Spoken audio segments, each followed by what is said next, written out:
Assalaamu calaykum. Sheekada diinaarkii dirhamka dhalay kadibna nifaaska u dhintay. Sheekadan maxay ahayd? Micnaheedu muxuu yahay?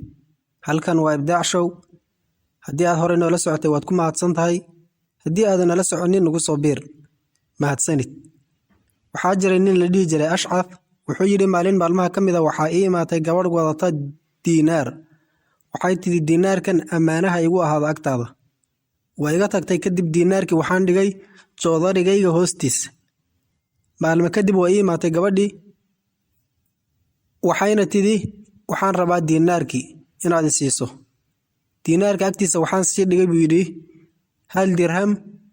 Gabadhii markay ii imaatay waxaan ku iri soo qaado dirhamkuu dhalayna soo qaado. Gabadhii diinaarkii way ka soo tagtay dirhamkii kaliya soo qaadatay. Maalmo kadib way igu soo noqotay waxay tidhi diinaarkii baan rabaa. Sidoo kale dirham baan sii ag dhigay waxaana iri soo qaado isaga iyo dirhamku dhalayba. Way ka soo tagtay diinaarkii dirhamkii kaliya soo qaadatay. Maalintii saddexaad sidii bay yeeshay. Maalintii afraad markay igu soo baxday oon arkay iyadoo soo socota waan ooyay ayuu yidhi. Waxay tidhi maxaa kaa oohinaya?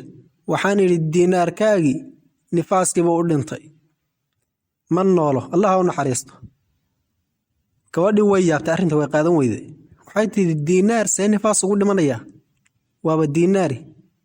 Markii baan qabtay waxaan idhi faasiqad yahay. Wuu dhalay waad rumaysanaysaa oo dirham buu dhalay. 3 dirham baad nasaa ku qaadatay.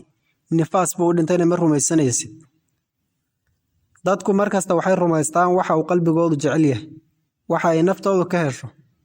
Haba ahaado wax mustaxiil ah.